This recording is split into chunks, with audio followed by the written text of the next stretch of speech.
Bab 1451. Rencana rahasia Wang Mian. Melihat panggilan Wang Mian, Sun Manlou langsung menjadi gugup. Ia melihat jam lagi. Waktu sudah menunjukkan pukul 9.20, jauh melewati waktu yang disepakati. Tuan Muda Wang, kata Sun Manlou dengan susah payah. Kamu tahu jam berapa sekarang? Ada kecelakaan. Aku akan mencarimu sekarang. Itu tidak perlu. Aku ada di Shangri-La di bawah. Kamu bisa turun saja.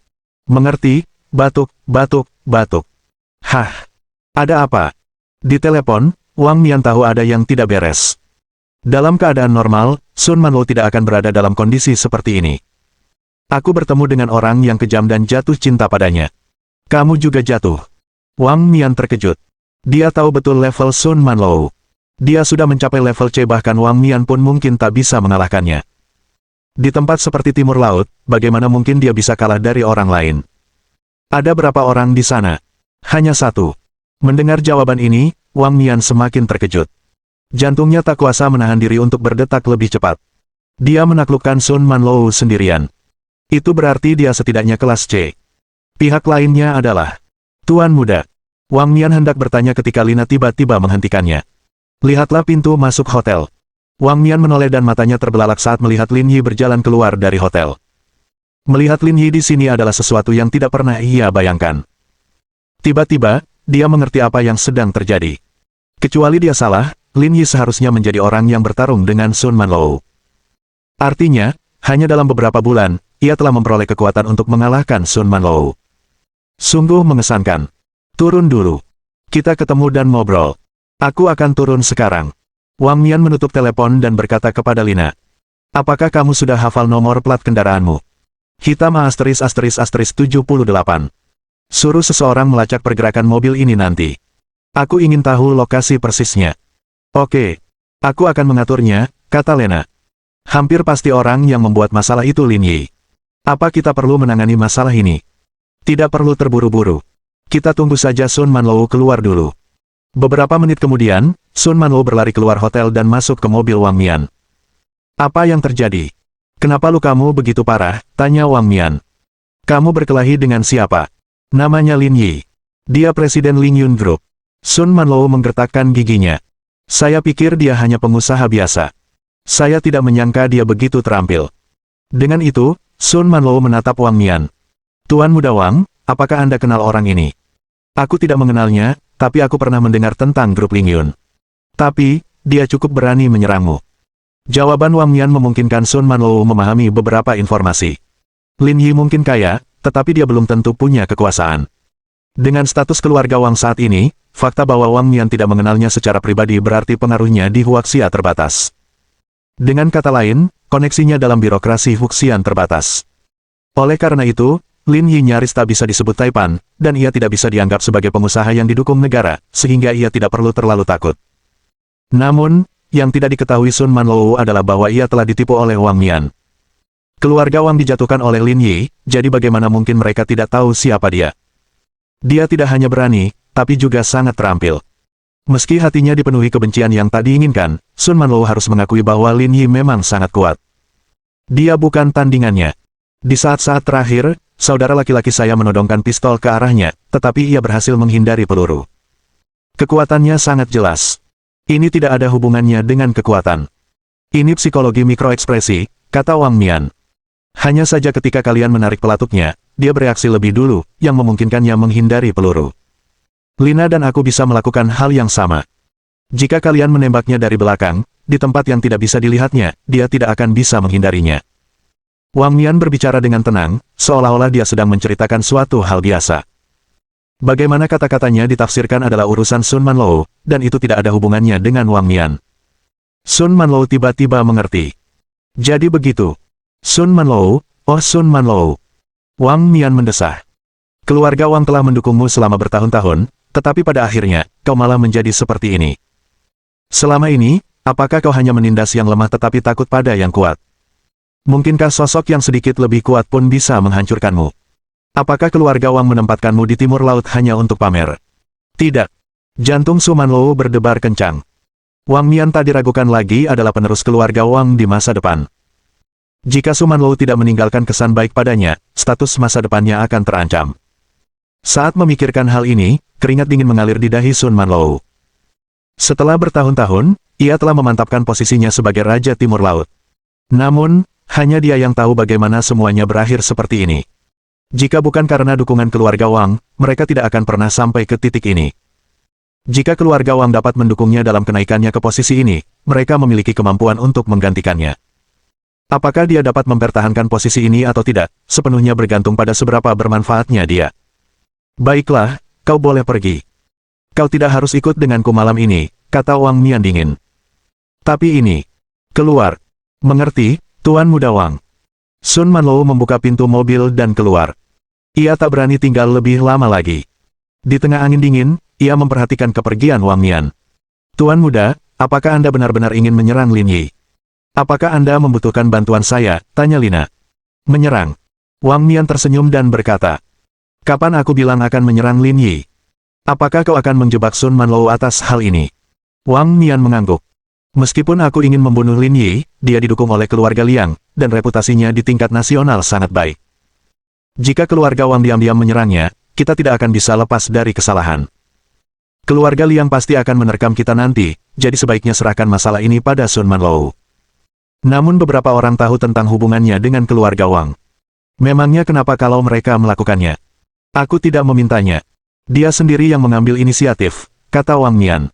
Lagi pula, jika Sun Manlou berhasil melakukan ini, kau bisa pergi dan membunuhnya secara diam-diam untuk membungkamnya. Tidak akan ada bukti yang mengikat kita pada masalah ini.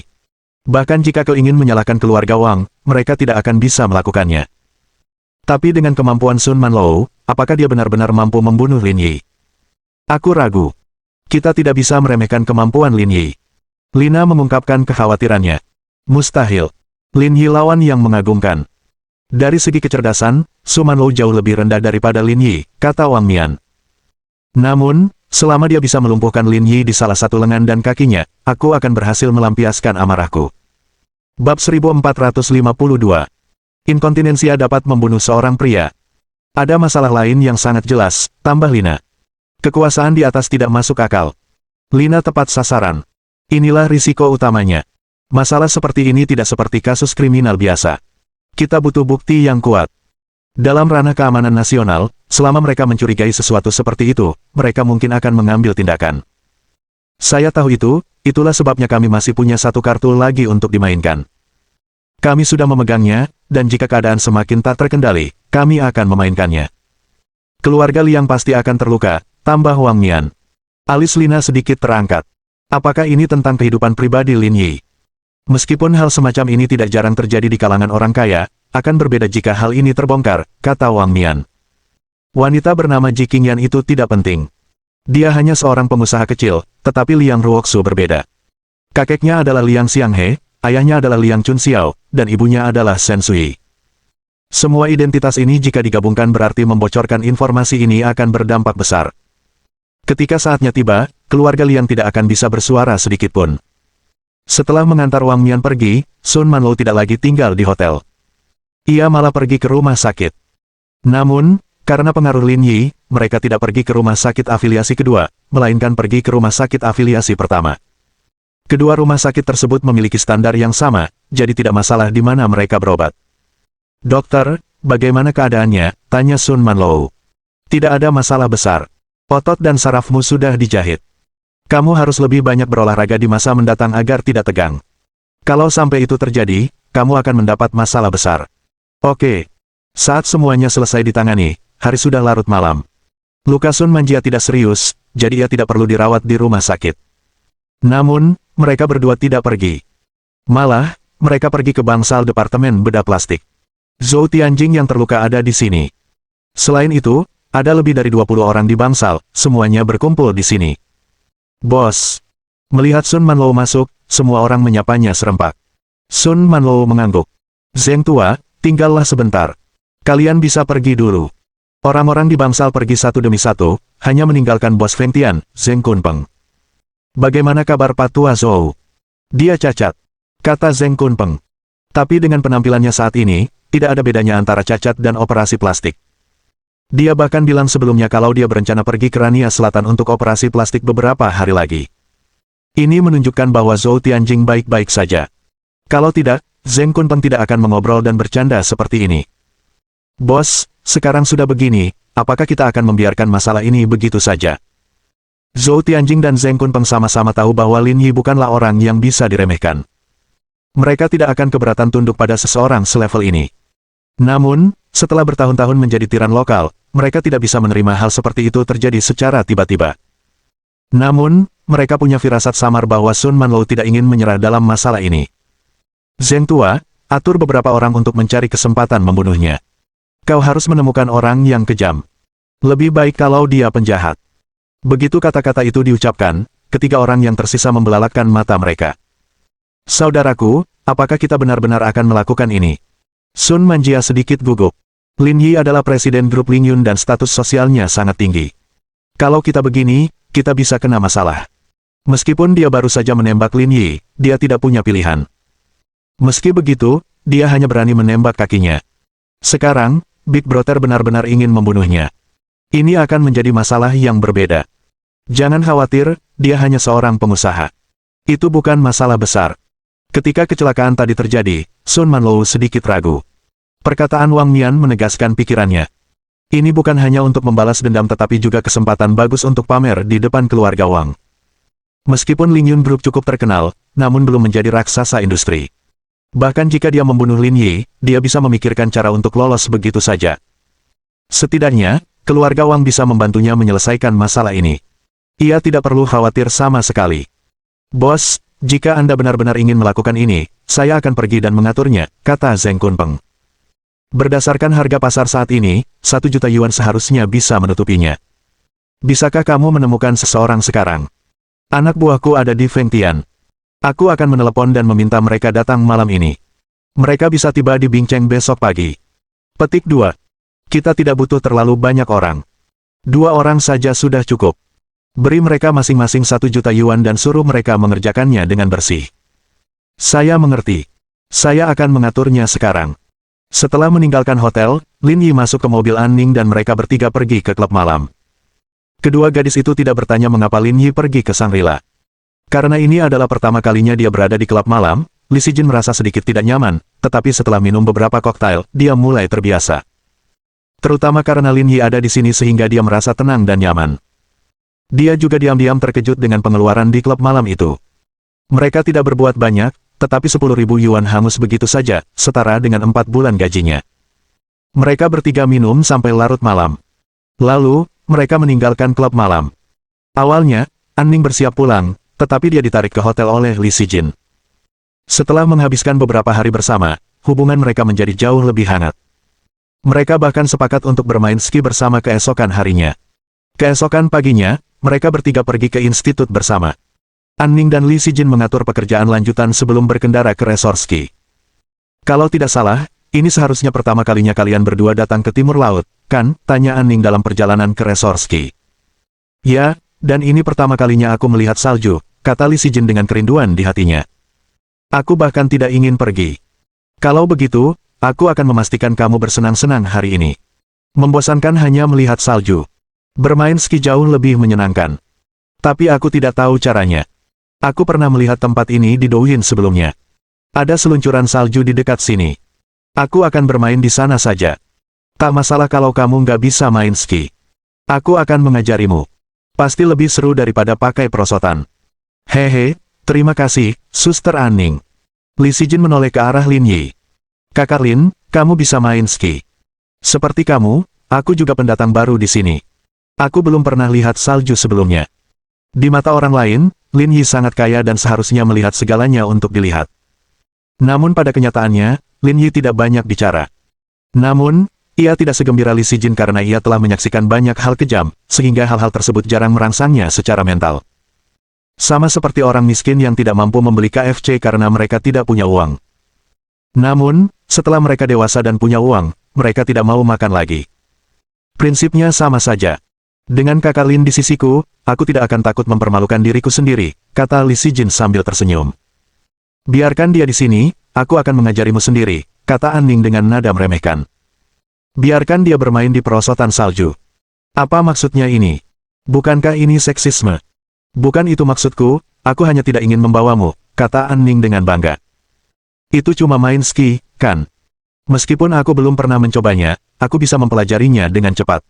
Menjadi luar biasa juga bisa membuatmu inkontinensia. Bab 1453. Momen pembunuhan. Kamu ingin belajar sekarang? An-Ning sedikit mengejek. Aku mempelajarinya selama 2 musim dingin berturut-turut sebelum aku bisa dianggap pemula. Apa kau pikir kau bisa menguasainya hanya dengan menonton? Kurang lebih begitu. Berkat sistem penghargaan ini, Lin Yi memiliki semua jenis pengetahuan.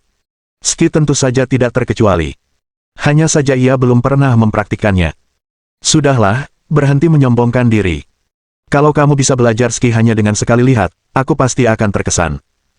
Apa gunanya membuatmu terkesan? Kalau kita mau melakukan ini, mari kita buat menarik. Kalau tidak, aku tidak akan mau bermain denganmu. Mata An-Ning bergerak cepat, lalu dia mendapat sebuah ide.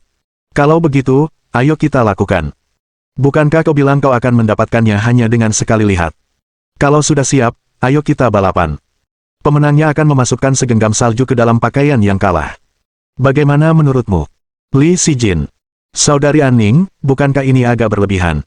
Hari itu, saat perang bola salju, dia mengisi bajuku dengan salju. Sekarang aku punya kesempatan, aku harus membalas dendam. An-Ning menatap Lin Yi. Berani. Kalau tidak berani, bilang saja. Jangan sampai aku terlihat seperti sedang menindasmu.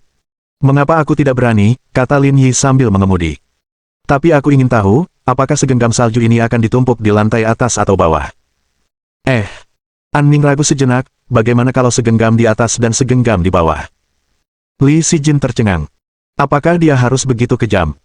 Tidak apa-apa menaruh salju di atas, tapi kalau di bawah ditimbun salju, bukankah akan? Kedua orang ini terlalu kejam. Baiklah, itu kesepakatan. Sekitar 1 jam kemudian, mereka bertiga berkendara ke resor ski Yabli. Sebagai resor ski dengan peringkat 4A, resor ski Yabli menawarkan fasilitas yang lengkap dan mewah. Resor ini bisa dengan mudah meraih peringkat teratas secara nasional, tetapi harganya cukup mahal. Akan tetapi, dengan keberadaan Taipan seperti Lin Yi, pengeluaran ini tidak berarti apa-apa. An-Ning sudah menjadi penggemar ski, dan Li Sijin baru pertama kali mengunjungi resor ski, jadi keduanya agak bersemangat dan ingin sekali mencobanya. Hanya Lin Yi yang tidak terburu-buru dan mengikuti sambil memandangi pemandangan di sekitarnya. Saat mereka bertiga berjalan memasuki resor ski, sebuah Volkswagen Passat hitam dan Wiling Hongguang mengikuti dari dekat dan parkir di tempat parkir resor ski. 2 pria parubaya berjaket bulu angsa keluar dari mobil. Salah satunya berambut pendek, dan yang lainnya memiliki belahan rambut 30/70. Ia tampak berantakan, seolah-olah sudah lama tidak keramas. Dia benar-benar tahu cara menikmati dirinya sendiri. Dia bahkan membawa 2 wanita cantik ke sini untuk bermain ski. Orang yang berbicara adalah pria dengan potongan rambut 30/70. Ia sedang menghisap rokok dan tanpa ekspresi di wajahnya. Saat berbicara, ia melihat sekeliling dengan waspada. Sepertinya ia sedang memeriksa keadaan di sekitarnya untuk memastikan ia bisa bergerak. Karena dia tahu akan mati, sebaiknya kita biarkan dia bersenang-senang sedikit lebih lama. Dibandingkan dengan pria dengan potongan rambut 30/70, pria botak itu jauh lebih gugup. Terlebih lagi, ia tampak agak konyol dan tidak secerdas temannya. Baiklah, jangan bahas hal-hal ini dulu.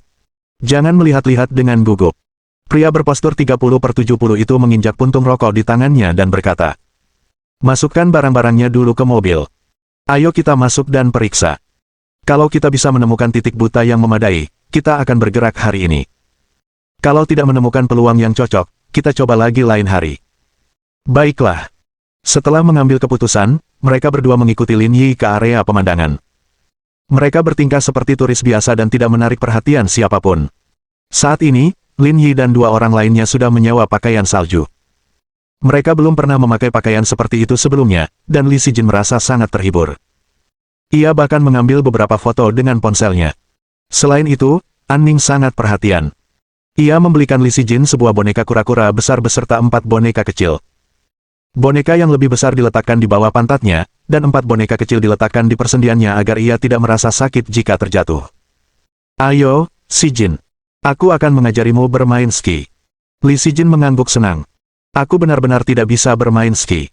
Kalau sampai jatuh, bukankah akan memalukan? Biasa saja. Lihat orang-orang di lereng. Siapa di antara mereka yang tidak tertutup salju? Siapa di sini yang akan menertawakanmu?" Li Sijin terkekeh. "Kurasa aku sudah pakai masker dan kacamata. Kalau jatuh pun tidak akan ada yang mengenaliku, jadi tidak perlu malu. Kau benar. Kalau kau takut jatuh, kau bisa melupakan belajar ski seumur hidupmu. Mereka bertiga mengganti perlengkapan mereka dan pergi ke resor ski bersama. Resor ski ini memiliki total 6 lereng ski, dikategorikan menjadi 3 tingkat, pemula, menengah, dan mahir. Untuk lereng menengah dan lanjut, ada pembatasan tertentu yang berlaku. Jika keterampilan bermain ski seseorang terlalu buruk, mereka akan disarankan untuk pergi oleh staf, yang merupakan tindakan yang wajar. Lagi pula, mereka tidak bisa membiarkan seseorang yang buruk dalam bermain ski menduduki lereng dan menghalangi orang lain menikmatinya. Lin Yi memasang ekspresi tenang, tampaknya tidak panik sama sekali. Melihat ini, mata An Ning bergerak cepat dan dia bertanya. Lin Yi, kamu yakin tidak bisa bermain ski? Bukankah sudah kukatakan padamu, kata Lin Yi. Ini bukan sekadar bermain ski. Ini pertama kalinya aku melihat salju sejak aku tiba di timur laut. Tapi kamu tidak terlihat panik sama sekali, kata An Ning. Lihat si Jin, dia terlihat seperti pemula. Logika bengkok macam apa itu? Aku kan sudah mengalami banyak hal duniawi, ya. Itu benar, tetapi An Ning masih sedikit khawatir. Lin Yi punya banyak trik tersembunyi. Dia harus berhati-hati. Lereng pemula ada di sana. Ayo main ski dan tunjukkan seberapa jago kamu. Meskipun belum mencapai level profesional, An Ning tetap dianggap sebagai penggemar ski. Ia hampir mencapai level ahli. Memang benar bahwa Anda tidak dapat menyamarkan seekor keledai sebagai seekor kuda saat Anda membawanya berjalan-jalan. Begitu Lin Yi mulai bermain ski, tingkat keterampilannya akan terlihat jelas. Ini bukan sesuatu yang bisa dipalsukan. Untuk menang, An Ning sangat teliti dan tidak mengabaikan detail apapun. Tidak mungkin. Setidaknya beri aku kesempatan untuk belajar dulu. Tentu saja aku akan memberimu kesempatan untuk berlatih, tapi cobalah dulu. Aku ingin melihat seberapa hebat kemampuanmu. Setelah itu, An Ning membawa Lin Yi dan Li Sijin ke lereng paling dasar. Tingginya hanya beberapa meter. Kebanyakan pemain lain di sini masih di bawah umur. Selama proses ini, An Ning menemukan sesuatu dari postur berjalan Lin Yi. Meskipun tidak kesulitan, ia tetap sangat berhati-hati. Ia adalah contoh klasik seseorang yang tidak tahu cara bergerak dan kondisinya tidak jauh lebih baik daripada Li Sijin. Meski begitu, An Ning tidak menyerah dalam menguji keterampilan Lin Yi. Jika dia ditipu oleh Lin Yi, dia akan menderita kerugian besar. An Ning menunjuk ke arah salju dan berkata, coba saja. Aku benar-benar tidak tahu cara bermain ski, dan akan memalukan jika aku jatuh. Aku harus menjaga citraku, jawab Lin Yi. Kalian sudah jauh-jauh datang ke sini, jadi lupakan sejenak citra kalian dan cobalah, An Ning menyemangati. Kalau tidak, kalian otomatis mengaku kalah. Sialan, kau wanita yang sangat kejam. Benar. Hati wanita penuh dengan racun, jadi jangan coba-coba mencari alasan. Cepat pergi dan coba. An Ning mengangkat kepala kecilnya dan berkata. Bab 1454. Percayakah kau bahwa aku mempelajarinya? Dengan itu, An Ning membawa Lin Yi ke tengah lereng dan bersiap untuk membiarkannya menguji keterampilannya. Lin Yi mengumpat dalam hati, An Ning ini benar-benar licik. Ini adalah lereng paling dasar, dan orang-orang yang bermain di sini semuanya anak di bawah umur. Terus terang saja, anak-anak ini datang bukan untuk bermain ski, melainkan untuk bermain salju. Ia bahkan tidak punya siapapun untuk mengamati. Ini benar-benar kacau. Jangan hanya berdiri di sana, cobalah. Tunggu sebentar. Biar aku bersiap. Melihat mereka berdua berdebat tanpa henti, Li Sijin menutup mulutnya dan terkekeh. Dia merasa ada sifat licik bawaan pada gadis-gadis utara. Saudara Lin sama sekali tidak bisa memanfaatkan mereka. Ting Ting hampir hancur di hadapan kakak Lin, tetapi berbeda ketika ia harus berhadapan dengan kakak An Ning. Di jalan bersalju, Lin Yi menarik napas dalam-dalam dan mengingat kembali pengetahuan yang relevan tentang ski. Kemudian, ia mencoba meluncur turun. Kalau saja lerengnya tidak terlalu licin, dia pasti baik-baik saja, tetapi licinnya lereng itu sungguh mengejutkannya. Baru saat itulah Lin Yi menyadari bahwa masih ada perbedaan besar antara teori dan kenyataan. Dia tidak berani menggerakkan kakinya. Dia sama sekali tidak tahu bagaimana mengendalikan arahnya. Kedua tiang ski itu hanyalah hiasan dan tidak ada gunanya sama sekali. Sialan. Ketika sampai di dasar, Lin Yi dengan paksa memutar tubuhnya untuk menghindari teman kecilnya dan jatuh ke tumpukan salju di sampingnya. Haha. An Ning tertawa terbahak-bahak saat melihat kondisi Lin Yi yang menyedihkan. Dia sekarang percaya padanya. Lin Yi benar-benar tidak tahu cara bermain ski sama sekali. Hal semacam ini tidak bisa dipalsukan.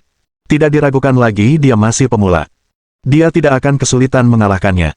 Sial, dia akhirnya punya kesempatan untuk membalas dendam. Kakak Lin, kamu benar-benar tidak tahu cara bermain ski. Li Sijin menepuk salju dari tubuh Lin Yi, sedikit terkejut. Bukankah sudah kubilang? Ini pertama kalinya aku ke timur laut. Lalu kenapa kau masih menantang Suster Anning? Bukankah kau mencari masalah? Hanya saja saya tidak punya kesempatan untuk belajar. Siapa di dunia ini yang bisa datang dan langsung tahu cara bermain ski? Hal ini tidak bisa dipelajari dalam semalam, kan, kata Li Sijin. Bukankah Suster Anning bilang dia baru menguasainya setelah bermain ski selama 2 tahun? Mustahil menguasainya setelah belajar dalam waktu sesingkat itu, kan? Dengan IQ-nya, wajar saja kalau dia butuh 2 tahun. Aku berbeda darinya. Kamu boleh bilang apa saja. Aku nggak peduli. Anning mengangkat bahu dan berkata, aku beri kamu waktu 1 jam. Sampai jumpa nanti. Li Sijin menatap Lin Yi tanpa daya. Saudara Lin, tidak ada lagi yang bisa saya katakan. Saya hanya bisa mendoakan semoga sukses. Percuma saja mendoakannya, kata Anning. Semoga saja dia tidak masuk angin. Itu agak sok. Keterampilan berbicara sendiri. Aku ragu aku bisa kalah, bahkan jika aku mau.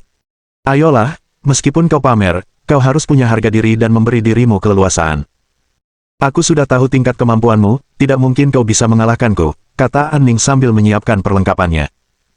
Dengan levelmu, kalau kau berhasil mengalahkanku, aku tidak hanya akan membiarkanmu memasukkan 2 genggam salju ke bajuku, tapi juga memanggilmu ayah. Sebaliknya, kau harus melakukan hal yang sama kalau kalah. Berani. Mengapa aku tidak melakukannya? Bibir Li Sijin berkedut. Hukuman yang diberikan semakin kejam. Kalau begitu, untuk sekarang, aku akan mengajak Sijin bermain. Kamu bisa mengurus diri sendiri. Sampai jumpa sejam lagi. Lin Yi berbalik dan pergi, tidak ingin bergabung dengan mereka sama sekali. Dengan levelnya saat ini, dia masih harus pergi ke slop tingkat lanjut untuk menonton dan belajar sebanyak mungkin. Jika tidak, memang akan sangat sulit baginya untuk mengalahkan Anning. Namun, saat ini, pikiran Lin Yi tidak hanya tertuju pada hal ini. Ada satu hal lagi yang telah lama mengganjal di hatinya. Dia merasa ada seseorang yang mengikutinya dalam perjalanan ke sini. Namun, saat itu sedang musim puncak bermain ski. Setiap hari, turis dari seluruh negeri datang ke sini untuk bermain ski, jadi banyak mobil yang membawa mereka. Sedemikian rupa sehingga dia tidak tahu apakah ada seseorang yang mengikutinya. Setelah memikirkannya, Lin Yi mengesampingkan kemungkinan ini. Ketika dia tiba di timur laut, musuh terbesar yang dia hadapi adalah Sun Manlou, tetapi tadi malam, dia telah menaklukkannya. Dengan temperamennya, dia mungkin tidak akan menyerang lagi. Karena itu, Lin Yi tidak terlalu ambil pusing. Ia menganggapnya hanya imajinasinya. Ia melepas topinya, dan angin dingin menerpa kerahnya. Lin Yi langsung tersadar dan bersiap untuk bermain ski. Dia harus mengalahkan Anning. Tidak banyak orang di lereng tingkat lanjut. Jumlah pemain skinya kurang dari 20 orang, tetapi semuanya ahli. Keahlian mereka tak perlu diragukan lagi. Selama 20 menit berikutnya, Lin Yi mengamati detail teknik orang-orang ini dengan saksama. Didukung oleh pengetahuan ski yang diberikan sistem, Lin Yi merasa telah mempelajari sebagian besar keterampilan penting. Yang tersisa hanyalah berlatih. Namun, masih ada kesenjangan antara cita-cita dan kenyataan. Ketika Lin Yi mencoba lagi, meskipun ia masih belum bisa beradaptasi sepenuhnya, ia jelas telah membaik. Ia sudah bisa mengendalikan arah dan menggunakan tongkat ski untuk berakselerasi. Satu-satunya penyesalannya adalah ia tetap terjatuh saat mengerem di akhir. Ia tidak terlalu familiar dengan hal ini. Meski begitu, bagi orang yang baru 2 kali berseluncur, ini sudah sangat bagus. Kemudian, Lin Yi mencoba beberapa kali lagi, dan tekniknya perlahan-lahan semakin matang. Ia kini setara dengan mereka yang bermain ski di lereng tingkat lanjut, dan bahkan sedikit lebih unggul dari beberapa di antaranya. Pada levelnya saat ini, tidak akan menjadi masalah baginya untuk mengalahkan Anning. Tidak ada lagi yang perlu dikatakan. Sistemnya sungguh hebat. Hah, kenapa kamu di sini? Tepat saat Lin Yi hendak kembali dan bermain skate beberapa kali lagi untuk mengasah kemampuannya, dia tiba-tiba mendengar seseorang berteriak padanya. Ia berbalik dan menyadari bahwa orang yang berbicara adalah seorang pria parubaya yang sedang menutupi tubuhnya rapat-rapat. Berdasarkan pakaiannya, ia seharusnya seorang staf resort ski. Apakah kamu berbicara padaku? Pria parubaya itu mengangguk dan menghibur. Anak muda, ini lereng tingkat lanjut. Pemula tidak diperbolehkan bermain di sini. Pergilah ke lereng tingkat pemula. Jangan mengganggu yang lain. Lin Yi tidak keberatan dengan aturan ini, tetapi agak berlebihan jika mengkritiknya karena tidak tahu cara bermain ski. Bagaimana kamu tahu aku tidak bisa bermain ski? Jangan berdebat. Waktu aku datang tadi, aku lihat kamu coba lereng pemula dan malah jatuh terguling-guling. Kamu, kan? Lin Yi agak malu. Dia tidak bisa membalas. Pantas saja orang ini ingin mengusirnya. Saya akui orang yang barusan itu saya, tapi saya sudah berlatih cukup lama. Kemampuan saya sudah meningkat. Kembali ke level pemula pun percuma. Pria parubaya itu menatap Lin Yi seolah-olah dia sedang menatap orang bodoh. Apakah kamu mencoba memberitahuku bahwa kamu belajar bermain ski hanya dalam waktu setengah jam? Lin Yi berhenti sejenak, jika aku menjawab ya, apakah kau akan percaya padaku? Bab 1455. Bermain-main dengan Lin Yi. Untuk apa aku percaya padamu? Bukankah kau hanya bicara omong kosong, kata pria parubaya itu. Bagaimana kamu bisa belajar ski dalam waktu setengah jam? Aku mungkin baru lulus SD, tapi kamu tidak bisa membodohiku. Dengan baik. Mendengar argumen itu, beberapa orang memandang Lin Yi. Lihat, adik laki-laki itu sangat tampan. Orang yang berbicara adalah seorang gadis berambut panjang berkostum salju putih. Namanya Lisi. Di sampingnya, ada dua pria dan seorang wanita. Mereka berempat adalah penggemar ski. Setiap tahun, mereka datang ke sini untuk bermain ski. Untuk ukuran sekelompok amatir, level mereka sudah dianggap sangat bagus. Dia lebih dari sekadar tampan. Lihat tinggi badannya. Tingginya setidaknya 185 cm dan tubuhnya proporsional. Dia benar-benar sempurna, kata perempuan lain dengan rambut coklat dicat. Namanya Meng Xinran. Dia lebih tinggi dari Lisi, dan wajahnya lebih bulat. Dia tipe orang yang enak dipandang. Tapi sepertinya dia sedang dalam masalah. Staf tidak mengizinkannya bermain di sini. Lisi mengerutkan bibir, merasa sedikit menyesal. Itu sudah diduga. Lereng yang sulit memang bukan untuk pemula. Wajar saja kalau dia diusir. Tapi kita di tempat umum. Mereka bisa membicarakannya diam-diam. Melakukan ini akan membuatnya malu. Stafnya tidak akan terlalu peduli. Kalau dia tidak cukup baik, dia pasti akan diusir. Kalian berdua bisa bersikap baik. Jangan terlalu tergila-gila. Pria yang berbicara itu adalah Dai Cheng Hao, yang berdiri di belakang kedua gadis itu. Dia mengenakan setelan salju hitam dan topi putih.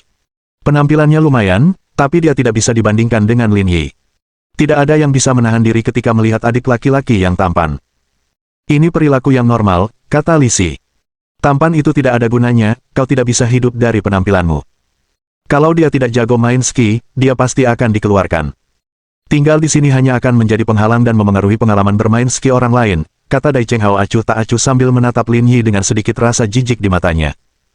Baiklah, abaikan saja dia. Jarang sekali kita berempat bisa berkumpul. Jangan buang waktu. Ayo cepat dan bersenang-senang. Orang yang berbicara itu bernama Zhou Chao. Ia tidak tinggi, dan penampilannya biasa saja. Ia adalah tipe orang yang mudah tersesat di tengah keramaian. Kalian pergi duluan. Aku akan membantu adik kecil itu dan mengobrol dengannya, kata Lisi sambil tersenyum. Dengan itu, Lisi mengambil tindakan dan berlari kecil menuju Lin Yi. Adik kecil. Saat Lin Yi hendak menjelaskan hal ini, dia melihat Lisi berjalan mendekat. Lin Yi dan pria parubaya itu menatapnya. Kakak, adik kecil ini temanku. Kita akan membawanya berkeliling. Bisakah kakak mengizinkannya tinggal di sini? Konon, pria dan wanita yang bekerja bersama lebih mudah. Saat menghadapi Lisi, ekspresi pria parubaya itu melembut secara signifikan. Berbeda dengan saat dia menghadapi Lin Yi, di mana dia memiliki sikap tegas dan dingin. Tapi kita punya aturan di sini. Pemula tidak boleh bermain di lereng yang sulit. Aku tidak bisa berbuat apa-apa. Aturan sudah mati, tapi manusia adalah makhluk hidup. Lisi meraih lengan pria parubaya itu dan berkata dengan genit. Bisakah kau membuat pengecualian? Lagi pula, tidak banyak orang di sini. Kami berjanji tidak akan merepotkan orang lain. Dengan baik, pria parubaya itu berada dalam posisi sulit. Tak seorang pun sanggup menolak gadis secantik itu. Dia boleh bermain dengan kalian semua, tapi menurut aturan resort ski, kalian tidak bisa sembarangan mengajar. Harus ada instruktur profesional yang bertanggung jawab, kalau tidak, kalau terjadi kesalahan, tidak ada yang bisa menanggung akibatnya. Meskipun aturannya tampak aneh, dalam situasi seperti ini di mana hal itu tidak melibatkan langsung mereka yang hadir, tak seorang pun menganggapnya terlalu serius. Baiklah, baiklah, baiklah. Kami mengerti. Setelah mengingatkan lagi, pria parubaya itu pergi. Lisi tersenyum dan mengulurkan tangannya kepada Lin Yi. Kita bertemu karena takdir, adik kecil. Mau jalan-jalan bareng? Kamu masih mau bergaul dengannya? Ekspresi Dai Cheng Hao tampak tidak senang, dan suaranya agak dingin. Makin ramai makin meriah. Apa ada masalah kalau kita nongkrong bareng, soalnya aku ketemu dia hari ini. Tapi kita kan nggak kenal. Buat apa nongkrong bareng? Nggak mau kan kita kenalan lagi setelah nongkrong bareng? Kenapa kamu kuno banget? Dai Cheng Hao hendak mengatakan sesuatu ketika dia dihentikan oleh Zhou Chao.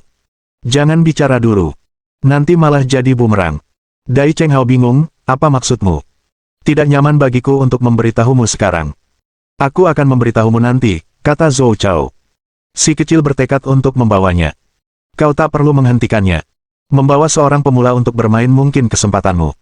Dai Cheng Hao masih belum mengerti maksudnya, tetapi ini bukan saat yang tepat baginya untuk bertanya lebih lanjut. Karena itu, ia tidak melanjutkan bicaranya, melainkan hanya menggemakan perasaan pihak lain. Jika kamu ingin membawanya, bawalah dia. Meng Xinran sedikit terkejut. Dai Cheng Hao selama ini mengejar Li Si, kenapa dia tiba-tiba menjadi begitu murah hati? Apakah dia tidak takut gadis ini direnggut? Benar sekali. Semakin ramai, semakin meriah. Setelah itu, Li Si tersenyum pada Lin Yi dan berkata, adik kecil, aku akan mengajakmu naik kereta gantung, bermain ski cukup mudah, aku akan mengajarimu.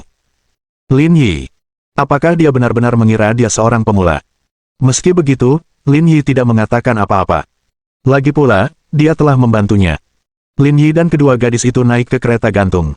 Dai Cheng Hao dan Zhou Chao sengaja tetap di belakang dan bersiap untuk naik kereta berikutnya.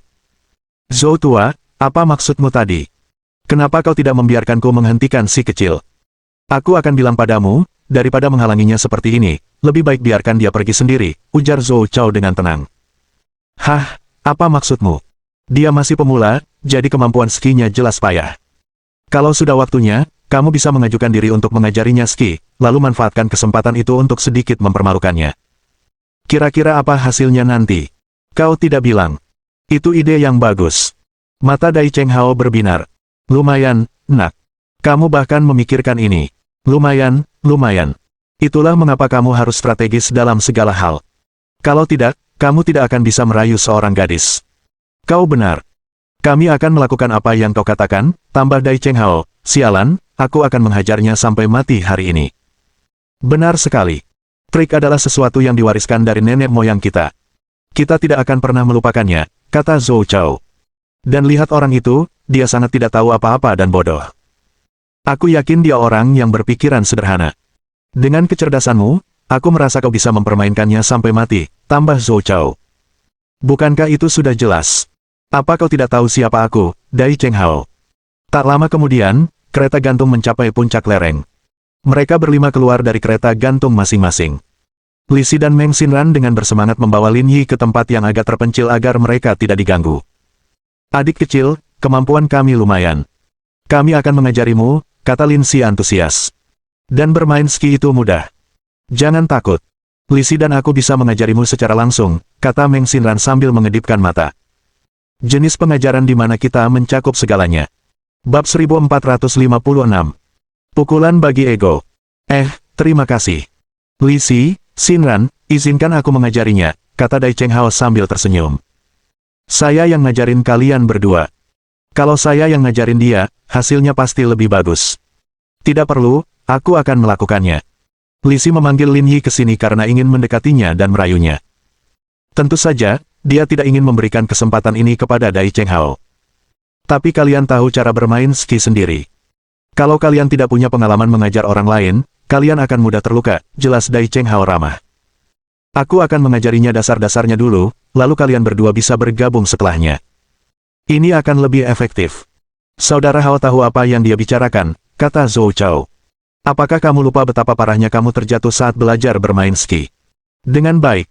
Mengingat pengalaman menyakitkan sebelumnya, kedua wanita itu bergumam. Baiklah, kamu bisa ajari dia dasar-dasarnya dulu. Kita ajari dia nanti. Lebih tepatnya begitu. Dai Cheng Hao terkekeh sambil menatap Lin Yi. Kemarilah bersamaku. Posisimu harus selebar bahumu. Relakskan kakimu dan tekuk lututmu ke depan. Lakukan apa yang kukatakan. Petik 2. Saat berbicara, Dai Cheng Hao memiliki nada yang agak memerintah, membuatnya tampak sangat merendahkan. Lin Yi mendecakkan bibirnya. Ia cukup tertarik bermain dengan dua gadis. Akan tetapi, sekarang setelah orang itu menjadi orang yang sok penting, segala sesuatunya tidak lagi menarik. Namun, Lin Yi tidak berkata apa-apa lagi. Ia mengikuti instruksi Dai Cheng Hao dan mengambil posisi bermain ski. Rilekskan tubuhmu. Jangan gugup. Aku akan mendampingimu dan perlahan-lahan menurunkanmu dari papan ski. Oke. Dai Cheng Hao juga bersiap dan siap bermain ski bersama Lin Yi. Ia sudah memikirkan strategi dalam benaknya. Mengingat kondisinya saat ini, Lin Yi pasti akan jatuh nanti. Saat itu, ia berencana untuk memarahinya dengan getir. Membayangkan penampilannya yang menyedihkan saja sudah lucu. Wus! Tepat saat Dai Cheng Hao memikirkan cara menghadapi Lin Yi. Yang mengejutkannya, dia melihat Lin Yi bermain ski dengan postur standar. Adik kecil tidak buruk. Dia langsung mempelajarinya. Dia cukup berbakat, kata Li Si. Ini tidak ada hubungannya dengan bakatnya. Akulah yang mengajarinya dengan baik. Dai Cheng Hao terkekeh. Tunggu di sini sebentar. Aku akan segera menyusulnya. Dengan itu, Dai Cheng Hao melambaikan tongkat skinya dan mengejar Lin Yi. Selama proses ini, trio yang tersisa menyadari bahwa Lin Yi cukup terampil. Dia sama sekali tidak terlihat seperti pemula. Bahkan mereka mungkin tidak dapat dibandingkan dengannya. Dai Cheng Hao, yang mengejar mereka, juga memperhatikan hal yang sama. Dia mengerahkan seluruh tenaganya, tetapi tidak berhasil mempersempit jarak antara dirinya dan Lin Yi. Terlebih lagi, jaraknya semakin lebar. Dia tidak bisa mengejar apapun yang terjadi. Bagaimana ini mungkin? Seluruh tubuh Dai Cheng Hao terasa tidak nyaman. Dia telah berjanji untuk mengajari orang ini cara bermain ski, tetapi dialah yang ditinggalkan. Melihat hal itu, ketiga orang yang berada di puncak jalan bersalju itu pun ikut meluncur turun. Pada akhirnya, mereka menyadari bahwa ia hanya bisa mengawasi punggung Lin Yi. Postur dan kelincahannya saat bermain ski benar-benar mengalahkan mereka. Ya ampun, adik kecil, kau sungguh hebat. Aku merasa kau hampir setara dengan atlet profesional, kata Li Si dengan mata berbinar-binar. Benar sekali. Kau terlalu pandai berbohong. Kemampuan skimu memang hebat, tapi kami semua tertipu olehmu, kata Meng Xinran. Ini semua salah pria paruh baya itu. Dia malah menuduhmu sebagai pemula dan membodohi kita. Sebenarnya, itu bukan salahnya, kata Lin Yi. Itu pertama kalinya aku main ski, tapi aku baru belajar setelah beberapa waktu. Dia cuma belum tahu soal itu. Bagaimana mungkin? Ski itu soal teknik. Bagaimana mungkin kamu bisa mempelajarinya dalam waktu sesingkat itu? Tanya Li Si. Benar sekali. Waktu pertama kali belajar ski, saya menghabiskan seluruh musim dingin untuk berlatih, ujarnya. Saya pikir itu hanya masalah bakat. Ya, dia benar-benar mempelajarinya dengan segera, bahkan lebih baik daripada Dai Cheng Hao. Keahliannya biasa saja, jadi dia tidak perlu mengajari saya bisa melakukannya sendiri. Dai Cheng Hao berdiri di sana dengan canggung, tidak dapat mengucapkan sepatah kata pun untuk waktu yang lama. Dia tadi begitu percaya diri, ingin mengalahkan Lin Yi, tetapi dia tidak menyangka kalau keterampilan Lin Yi akan lebih baik darinya. Pukulan nyata bagi egonya. Sebenarnya, saya juga berpikir kemampuannya rata-rata. Hanya saja di antara kami, dia relatif lebih baik, tetapi dibandingkan dengan yang lain, dia tidak terlalu hebat, komentar Meng Xinran. Dengan itu, kedua gadis itu meraih lengan Lin Yi dan naik ke kereta gantung. Adik kecil, kemampuanmu sangat bagus. Kamu harus mengajari kami dengan baik hari ini. Aku akan serius mengikuti kelas. Baiklah, kalau begitu mari kita bersenang-senang. Mereka bertiga mengobrol dan tertawa saat menaiki kereta gantung, meninggalkan Dai Cheng Hao dan Zhou Chao di belakang. Saudara Hao, kita salah perhitungan. Anak ini pasti sedang berakting. Dia berpura-pura menjadi babi untuk memakan harimau. Bajingan, aku bisa mati karena marah, umpat Dai Cheng Hao. Ikuti aku dan lihat apakah kita bisa menemukan kesempatan untuk membalas dendam. Ayo pergi sekarang. Sekitar setengah jam kemudian, Lin Yi dan dua orang lainnya meluncur turun beberapa kali lagi, sama sekali mengabaikan Dai Cheng Hao dan Zhou Chao. Lin Yi tidak hanya bermain ski, ia juga mencoba snowboarding, dan ia cepat beradaptasi. Bisa dibilang ia menjadi cukup mahir, hampir menjadi snowboarder tingkat lanjut. Selama proses ini, Lin Yi merasa keterampilannya telah banyak meningkat. Tidak ada keraguan bahwa dia akan menang melawan An Ning. Lin Yi melihat arlojinya dan menyadari sudah 20 menit berlalu sejak waktu yang ditentukan, tetapi An Ning dan Li Si Jin masih belum juga datang. Dia mengucapkan selamat tinggal dan berjalan menuju lereng ski pemula untuk bertemu dengan keduanya. Namun, saat ia berjalan mendekat, ia melihat sekelompok besar orang berkumpul di depannya. Terlebih lagi, terjadi keributan. Kamu tidak diizinkan mengajar ski. Kalau kamu mau main, main saja. Kalau tidak, keluar saja. Dia temanku. Apa aku tidak boleh mengajarinya? Aturan buruk macam apa ini? Suara itu terdengar familiar. Lin Yi memperhatikan lebih dekat dan menyadari bahwa orang yang berdebat itu adalah An Ning dan Li Chaojin. Ada beberapa pria setengah baya berdiri di depan mereka berdua. Dilihat dari pakaian mereka, mereka seharusnya instruktur ski. Begitulah aturannya, kata pria parubaya yang memimpin. Tidak ada yang bisa mengajar ski di sini kecuali pelatih, karena Anda tidak punya lisensi. Kalau terjadi apa-apa, kami tidak bisa bertanggung jawab. Mendengar perdebatan antara kedua belah pihak, Lin Yi tiba-tiba teringat apa yang dikatakan pria parubaya tadi. Kerabat dan teman tidak diizinkan mengajar privat di sini. Jika seseorang ingin belajar ski, mereka harus mencari pelatih. Dia tidak menyangka hal buruk seperti itu akan terjadi pada An Ning dan Li Chaojin. Kami tidak butuh tanggung jawabmu, oke, kata An Ning. Bahkan jika dia akhirnya terluka, itu tidak ada hubungannya denganmu. Itu cara yang bagus untuk mengatakannya, tapi siapa tahu kamu akan membalasnya, kata instruktur ski terkemuka. Bagaimanapun, begitulah keadaannya nanti, selain staf pelatih kami, tidak ada orang lain yang bisa mengajar ski di sini. Bab 1457. Dua Biro Industri dan Perdagangan. Mengapa aku harus mendengarkanmu? Li Sijin malu-malu dan bersembunyi di belakang An Ning, tidak berani mengatakan sepatah kata pun. Tapi siapa An Ning? Dia lahir dan besar di timur laut. Bagaimana mungkin dia takut akan hal ini? Saya bersikeras mengajar hari ini. Tunjukkan padaku apa yang akan kamu lakukan. Ayo, gadis. Sikap An Ning didukung oleh semua orang yang hadir. Mereka tidak sekeras kepala An Ning saat menghadapi situasi seperti itu. Kalau begitu berhenti main ski di sini. Pergi sekarang juga dan jangan bikin masalah. Setelah itu, pelatih kepala pergi untuk menarik pakaian An Ning. Karena pembicaraan tidak membuahkan hasil, ia siap menggunakan kekerasan. Singkirkan tanganmu dariku. Kakak Lin. Mendengar perkataan Lin Yi, Li Sijin berlari kecil menghampirinya, yang membuatnya merasa aman. Apakah kalian bersekongkol? Apakah kamu punya masalah dengan itu? Ada yang ingin saya sampaikan, kata pelatih kepala. Kalau masih mau main di sini, ikutin aturannya. Kalau nggak mau main, pergi aja. Nggak ada yang memaksamu tinggal. Tidakkah menurutmu perilakumu terlalu seperti gangster? Apa kau tidak takut dilaporkan? Dilaporkan. Terserah, kata ketua tim pelatih. Nomor untuk mengadu adalah 12.315. Telepon sekarang dan ajukan keluhan. Kalau tidak, aku akan memandang rendah dirimu. Tidak perlu. Aku punya nomor pribadi di sini. Percuma saja aku menelepon 12.315. Lambat sekali. Aku tidak punya waktu untuk menunggu.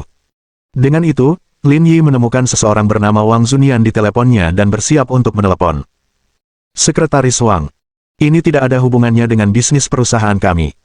Saya sedang bermain ski di Bingcheng, dan ada orang-orang yang menggunakan taktik kekerasan di sini. Bisakah Anda mengirim seseorang untuk menyelidiki? Itu sekelompok instruktur ski. Mereka memaksa kami membayar les ski mereka, sementara yang lain tidak diizinkan mengajar privat. Bukankah ini melanggar peraturan? Baiklah, aku tidak peduli apa yang terjadi setelah itu. Ketika aku datang, aku akan mengajakmu keluar untuk minum-minum. Setelah itu, Lin Yi menutup telepon. Semua pertengkaran mereda saat ini. Karena mereka telah mendengar panggilan telepon Lin Yi. Sekretaris Wang. Di zaman sekarang ini, dimanapun berada, kader di level biro bukanlah sesuatu yang bisa diprovokasi oleh orang biasa. Kakak Lin, kamu telepon siapa? Apa bisa berhasil? Dalam kesan Li Sijin, pemimpin Biro Industri dan Perdagangan Kabupaten Dongsan tampaknya bermarga Wang. Akan tetapi, Kabupaten Dongsan hanyalah sebuah kabupaten kecil, dan letaknya sangat jauh sehingga mereka tidak mempunyai pengaruh di sini. Direktur Industri dan Perdagangan. Jangan bilang dia dari Kabupaten Dongsan. Dengan kemampuan Wang tua, bagaimana mungkin dia ikut campur dalam urusan di sini? Lin Yi berkata, orang ini dari Yanjing. Mendengar ini, semua orang menarik napas dingin. Dia langsung menelepon Yanjing. Bukankah pengaruh orang ini terlalu besar? Pada saat ini, para pelatih juga panik. Hari ini, mereka menemui kendala yang sulit. Apa kau sudah menghubungi para pemimpin Biro Industri dan Komersial Yanjing? Kau tidak boleh ikut campur dalam urusan Bingcheng. Jangan kira kau bisa mengintimidasiku, kata pelatih kepala itu. Siapa bilang aku menelepon Biro Industri dan Komersial Yanjing? Bukankah kau yang bilang? Ada apa? Apa benar ada lebih dari satu biro industri dan komersial di Yanjing? Apa kau bercanda? Memang ada dua biro industri dan komersial. Lagi pula, mereka orang-orang berusia 30-an atau 40-an. Jangan terlalu bodoh. Kurasa yang bodoh di sini adalah kamu. Bagaimana mungkin satu tempat punya dua biro industri dan komersial? Kata-kata bodoh Lin Yi membuat ketua tim sedikit percaya diri. Ia merasa orang ini gila dan otaknya tidak berfungsi dengan baik. Orang-orang di sekitarnya juga menatap Lin Yi dengan bingung. Untuk organisasi resmi seperti Biro Industri dan Perdagangan, hanya ada satu di setiap negara bagian. Ini masuk akal. Sekalipun Yanjing adalah ibu kotanya, Yanjing bukanlah satu-satunya yang unik dalam hal ini. Oleh karena itu, tidak mungkin ada Biro Industri dan Perdagangan kedua di sana. Lin Yi salah. Kau benar. Hanya ada satu di tempat lain, tapi Yanjing berbeda. Selain Biro Industri dan Perdagangan Yanjing setempat, ada juga kantor pusat nasional. Apa kau lupa tentang ini? Mendesis. Begitu kata-kata ini diucapkan, semua orang yang hadir tercengang. Dia benar-benar menghubungi seseorang dari administrasi negara untuk industri dan perdagangan. Apa yang dilakukan adik kecil ini? Dia sungguh luar biasa. Badan Administrasi Negara untuk Industri dan Perdagangan. Orang yang saya hubungi bernama Wang Zunian. Kalau tidak percaya, silakan cek online untuk memastikan orang ini asli. Jangan sampai terkesan saya sedang menindas Anda. Dengan baik. Saat itu, semua orang di tim pelatih tercengang. Siapa yang masih punya semangat untuk memeriksanya? Namun, ada beberapa orang di antara kerumunan yang dengan cepat masuk ke situs web resmi dan menemukan nama Wang Zunian dalam bagan organisasi. Orang ini benar-benar ada. Seruan penonton membuat staf pelatih terdiam total. Kalau dia tidak punya keterampilan, dia tidak akan punya kepercayaan diri untuk mengucapkan kata-kata seperti itu. Baiklah, baiklah. Masih ada turis asing di sini. Aku tidak akan melanjutkan masalah ini. Kalian bisa bermain sendiri. Menyadari ada sesuatu yang salah, pelatih kepala ingin mengalihkan fokus. Kalau anak ini cuma menggertak, paling-paling dia cuma rugi beberapa ratus yuan. Kalau benar, dia bakal kehilangan pekerjaannya. Tidak perlu mengambil risiko sebesar itu terhadap masalah sekecil itu. Lebih baik mencegah daripada mengobati. Jangan terburu-buru pergi. Masalahnya belum selesai. Aku tidak mau repot-repot denganmu. Zhao Deming, berhenti di situ. Tepat saat pelatih hendak berbalik dan pergi, dia tiba-tiba mendengar seseorang berteriak. Dia berbalik dan melihat bahwa itu adalah manajer umum resort ski, Li Feiyang. Presiden Li, mengapa Anda ada di sini? Li Feiyang bertanggung jawab atas seluruh area pemandangan, dan bisa dibilang dia adalah orang dengan jabatan tertinggi di sana. Semua orang di sini harus mendengarkannya, dan para pelatih di depannya tidak terkecuali. Oleh karena itu, ketika melihatnya, ketua tim pelatih, Zhao Deming, bersikap sangat sopan. Ia sudah memiliki firasat buruk di hatinya. Kamu masih berani bertanya apa yang terjadi, tegur Li Feiyang. Seseorang melaporkan kalian karena membentuk geng untuk memeras. Ini memengaruhi industri pariwisata. Apa kalian yang melakukan ini? Zhao Deming tertegun mendengar teriakan itu. Ia ingin mengatakan sesuatu, tetapi tidak tahu bagaimana menjelaskannya. Di tempat-tempat wisata di seluruh negeri, ada banyak kasus wisatawan yang ditipu dan dikenakan biaya berlebihan, jadi Zhao Deming menghadapi masalah besar. Yang terpenting, Li Feiyang juga tahu tentang masalah ini. Dia bahkan memberinya banyak keuntungan, jadi dia menutup mata. Sekarang, dia malah datang untuk memarahinya. Orang ini membakar jembatan setelah melewatinya. Tadi ada kesalahpahaman. Bagaimana mungkin kita melakukan itu? Zhao Deming menjelaskan sambil tersenyum. Salah paham, dasar brengsek. Kalian baru saja memaksa kami membayar untuk mendapatkan pelatih. Kalau tidak, kalian tidak akan mengizinkan kami bermain. Kenapa kalian tidak berani mengakuinya sekarang, kata para turis di sekitar. Ini bukan urusanmu, teriak Zhao Deming ke arah kerumunan, lalu menatap Lin Yi. Saudaraku, aku salah tadi. Lupakan saja masalah ini. Bab 1458. Kata-kata terkenal Lin. Mengapa menurutmu polisi dibutuhkan jika permintaan maaf bisa berhasil? Dengan baik. Zhao Deming berkeringat dingin. Dikelilingi kerumunan, ia merasa seperti dikutuk oleh ribuan orang. Presiden Li, ini tidak ada hubungannya dengan kami. Kami tidak terlibat, kata anggota tim pelatih lainnya. Beraninya kau. Pada saat kritis ini, staf pelatih menaburkan garam pada lukanya, menyebabkan Zhao Deming langsung mengumpat. Kalian anjing sialan, kenapa aku tidak mendengar kalian mengatakan itu saat kami membagikan uang? Sekarang setelah sesuatu terjadi, kalian semua bersembunyi, tapi kalian malah mengutukku. Baiklah, baiklah, berhenti berdebat, kata Li Feiyang. Petugas dari Dinas Perindustrian dan Perdagangan Provinsi dan pemilik resor sudah dalam perjalanan. Kalian semua, ikut aku kembali. Li Feiyang berteriak, dan staf pelatih berhenti berbicara. Mereka semua menundukkan kepala dan berdiri di belakangnya. Pak, saya sungguh-sungguh minta maaf karena telah membuat Anda mengalami hal buruk. Izinkan saya meminta maaf di sini. Kami akan menanggung semua biaya hari ini. Setelah semua orang pulang nanti, kami akan mengembalikan uangnya. Saya harap semua orang memberi kami kesempatan untuk memperbaiki diri. Semua yang dikatakan Li Fei Yang merupakan instruksi dari pemilik area wisata tersebut. Orang-orang dari administrasi negara industri dan perdagangan akan menangani masalah ini secara pribadi, dan kawasan wisata tersebut dapat ditutup jika ada masalah lebih lanjut. Kedengarannya masuk akal. Kalau begitu, aku tidak akan mengganggu kalian semua. Kawasan wisata kita pasti akan menangani masalah ini dengan serius. Setelah meminta maaf dan mengucapkan banyak kata-kata indah, Li Fei Yang berbalik dan pergi. Semua orang memandang Lin Yi dengan kagum. Saudara Lin, Anda sungguh luar biasa. Anda bahkan kenal orang-orang dari Biro Industri dan Komersial. Kami pernah makan bersama sebelumnya, jadi kami jadi akrab, kata Lin Yi. Sedangkan kamu, bagaimana perkembangan pembelajaranmu? Keterampilan mengajar An Ning sangat baik, saya hampir tidak pernah jatuh lagi, tetapi postur tubuh saya kurang anggun. Baru 1 jam lebih sedikit, dan kamu sudah belajar sebanyak ini. Itu sudah cukup mengesankan. Kamu juga harus mempertimbangkan siapa gurunya. Dengan aku di sini, bagaimana mungkin kamu bisa lebih buruk, kata An Ning dengan percaya diri, sambil mengangkat kepalanya tinggi-tinggi. Kamulah yang seharusnya siap. Jika kamu merasa tidak mampu, kamu masih bisa menyerah sekarang. Saya mungkin tidak bisa bersaing dengan atlet profesional, tapi menang melawan Anda seharusnya bukan masalah. Kakak Lin, aku tahu kau sangat hebat, tapi jangan menyombongkan diri, kata Li Sijin. Saudari An Ning sungguh luar biasa. Waktu kita main ski tadi, aku sudah tahu kalau kamu mungkin akan kalah. Pada akhirnya, aku manusia. Apa yang kukatakan itu seperti air yang telah terciprat. Bagaimana aku bisa mengambilnya kembali? Aku suka pria sepertimu yang menepati janjinya, kata An Ning. Tapi jangan khawatir. Kalau kamu kalah, aku akan cari salju bersih untuk menyiram bajumu. Ayo, ayo. Ayo bersaing sekarang. An Ning penuh percaya diri. Ia menyingsingkan lengan bajunya dan pergi ke lereng lanjutan bersama Lin Yi. Puluhan meter jauhnya, kedua pria yang mengikuti Lin Yi menatap dingin situasi yang tidak jauh. Anak itu sungguh luar biasa.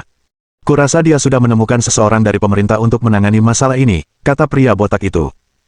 Itu bukan sesuatu yang perlu kita khawatirkan, kata pria itu. Masing-masing dari kita akan mendapatkan 1 juta yuan untuk kesepakatan ini, dan kita bahkan telah dijadwalkan untuk pergi ke luar negeri untuk bersembunyi setelahnya. Uang ini tidak akan datang, jadi ketika kita bergerak nanti, kita harus berhati-hati. Bahkan jika tidak ada peluang yang cocok, kita tidak boleh cemas. Aku tahu itu. Ini bukan pertama kalinya aku melakukan ini, kata si botak. Lagi pula, mereka bahkan sampai ke lereng lanjutan. Ini kesempatan lain untuk kita berdua. Pria itu mengangguk. Ayo kita ambil barang-barang kita dulu. Ayo pergi. Pada saat yang sama, mereka bertiga sudah sampai di dasar lereng ski tingkat lanjut. Lin Yi dan An Ning naik kereta gantung. An Ning bersenandung sambil memandangi pemandangan bersalju di sekitarnya. Suasana hatinya sedang baik. Lihat salju di sekitar kita. Teksturnya gembur dan lembut. Kita pakai saja salju di sini nanti, kalau kau menganggapku tidak manusiawi. Kompetisinya bahkan belum dimulai.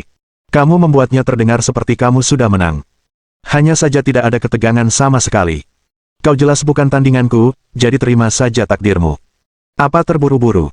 Sekalipun kau menerima takdirmu, kau harus mengalahkanku dulu. Aku tidak terburu-buru. Kebenaran ada di depan mataku. Bagaimanapun, aku punya banyak waktu. Aku hanya perlu menunggu sedikit lebih lama. Jangan sombong. Turun dari kereta gantung. Sambil menggelengkan kepalanya, An Ning turun dari kereta gantung dan berdiri di puncak. Apakah kamu butuh bantuanku untuk membantumu memulai lebih awal sejauh 10 meter? Melihat ekspresi arogan An Ning, Lin Yi tiba-tiba teringat kutipan terkenal Lu Xun. Manusia punya suka dan dukanya masing-masing, meski berisik. Kata-kata ini sangat cocok untuk An Ning. Manusia punya cara berbeda untuk pamer, meski cara itu norak. Tidak perlu begitu. Mari kita bersikap adil. Lin Yi berdiri di samping An Ning. Aku khawatir kau tidak akan mengaku kalah nanti. Ayo mulai sekarang, 3, 2, 1, ayo. Setelah hitung mundur, keduanya berangkat bersama. Namun sejak awal, Lin Yi sudah unggul satu panjang tubuh. An Ning tercengang. Bukankah dia belum pernah bermain ski sebelumnya? Bagaimana mungkin dia punya keterampilan seperti itu? Saat An Ning masih linglung, jarak di antara mereka berdua kembali melebar. Jarak mereka pun tak lama kemudian menjadi 5 meter. Saat ini, An Ning menyadari bahwa Lin Yi mungkin hanya berpura-pura sebelumnya. Dia harus serius. Saat memikirkan ini, An Ning mengejarnya dengan kecepatan penuh. Namun, pada saat ini, dia menyadari bahwa dia tidak dapat mengejar Lin Yi sama sekali. Pada saat ini, Lin Yi berbalik sambil berlari menuruni jalan bersalju, berhadapan langsung dengan An Ning. Kamu tidak terlalu cepat. Kamu terlalu banyak menyombongkan diri sampai-sampai kupikir kamu jago. Kamu terlalu amatir. Kamu. An Ning sangat marah hingga tak bisa berkata-kata. Ia merasa seperti ditipu oleh Lin Yi. Jangan pamer. Jalan masih panjang. Aku bisa dengan mudah mengejarmu. Jangan buang-buang energimu. Buka saja kancing bajumu dan segera penuhi janjimu. Enyahlah, aku pasti mengalahkanmu. Semoga beruntung. Dengan itu, Lin Yi berbalik dan bergegas menuruni lereng. Jarak di antara mereka berdua semakin jauh. Sekeras apapun ia mengejar, ia tak melihat harapan untuk mengejar.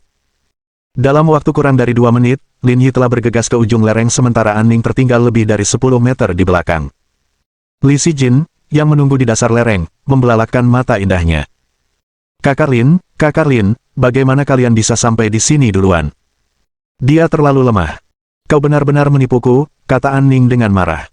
Kamu tahu cara bermain ski, tapi kamu berbohong padaku. Dulu saya benar-benar tidak tahu cara bermain ski, saya hanya menonton orang lain untuk belajar.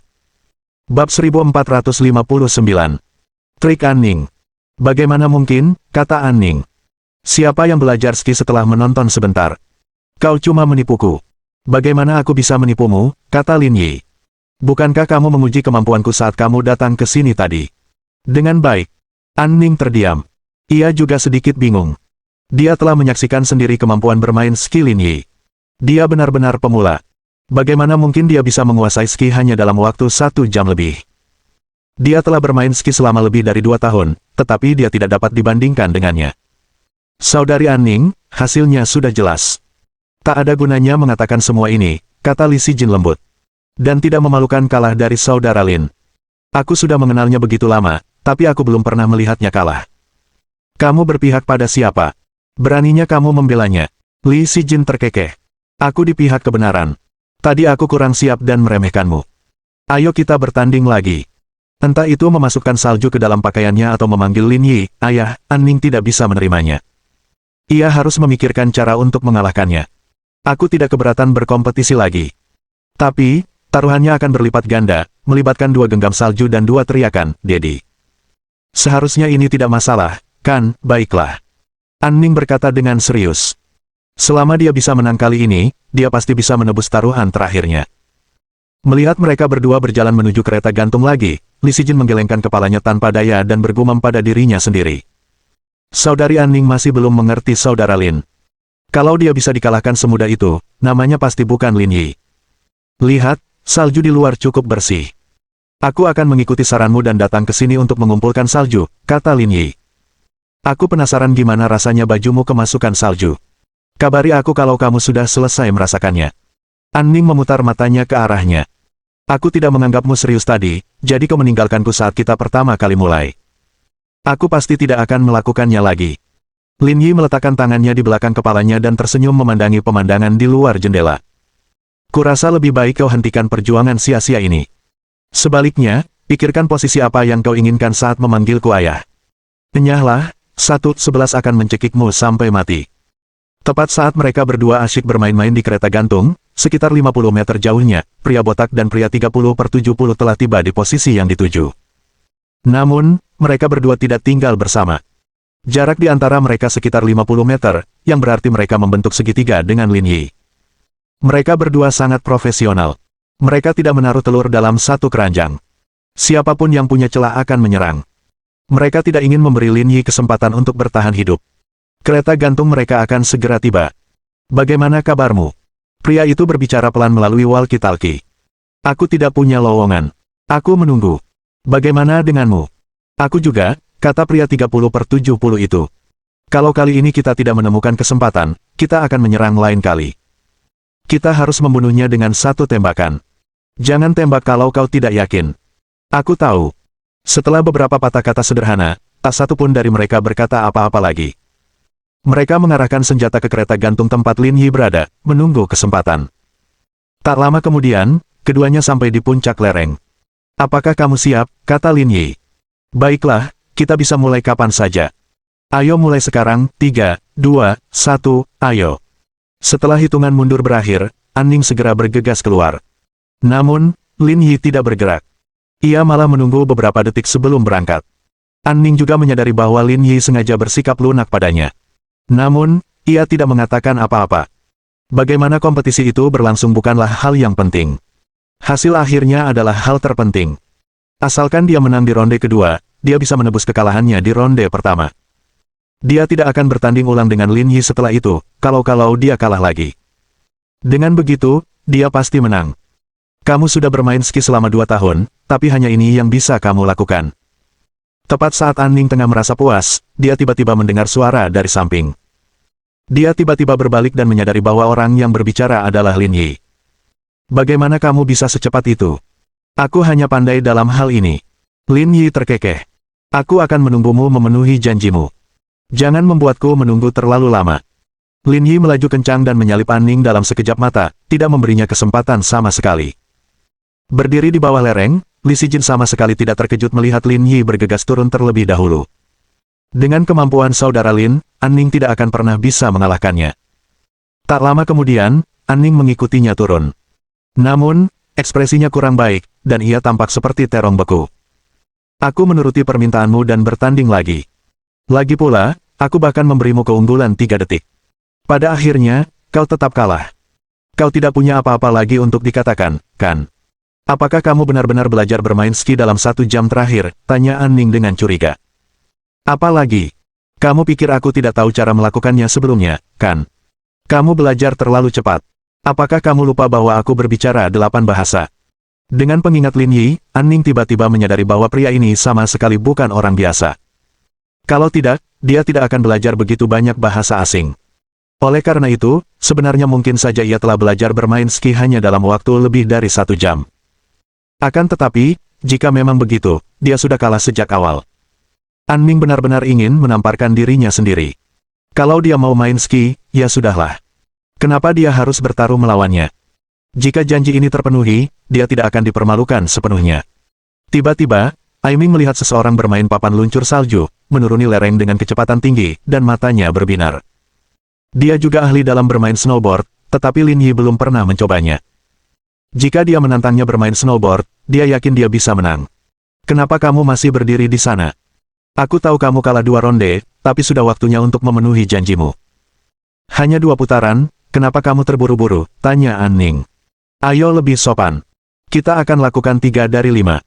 Asal kau bisa mengalahkanku lagi, aku akan mengaku kalah sepenuhnya. Saudari An Ning, kurasa kau harus menghadapi kenyataan.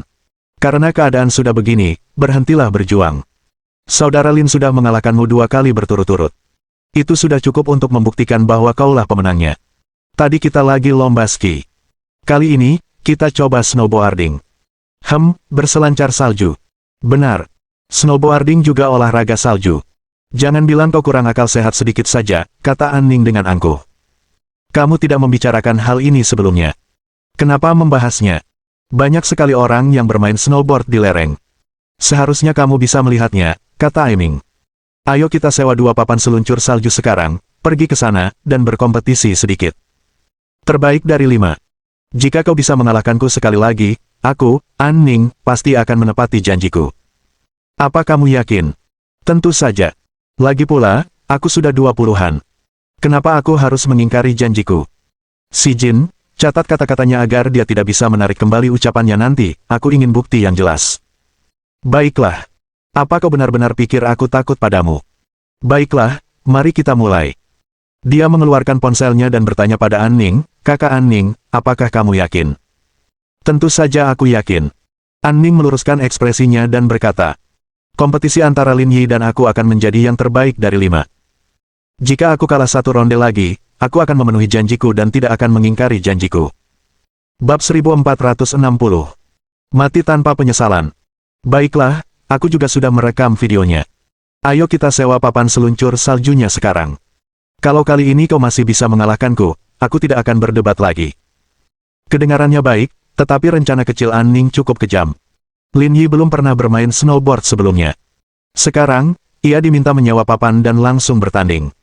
Ia bahkan tidak diberi kesempatan untuk belajar. Dengan begini, ia pasti menang. Di saat yang sama, Lin Yi mendesah dalam hati. Untungnya, dia baru saja bermain snowboard dengan Li Si dan yang lainnya. Kalau tidak, dia pasti akan sangat buruk. Tak lama kemudian, mereka berdua menyewa papan seluncur salju. Li Sijin tidak ikut bersenang-senang. Dia merasa bahwa bermain ski lebih cocok untuknya. Mereka berdua naik kereta gantung lagi dan mencapai puncak lereng ski. An Ning penuh percaya diri dan tidak segugup sebelumnya. Kedua orang di kejauhan masih bersembunyi dalam kegelapan, mencari kesempatan. "Bagaimana kabarmu?" tanya pria dengan berat 30/70. "Tidak mungkin," jawab si botak. "Bagaimana denganmu?" "Sama. Mari kita terus menunggu." Tak satu pun dari mereka terburu-buru. Mereka mengadopsi strategi yang berfokus pada presisi.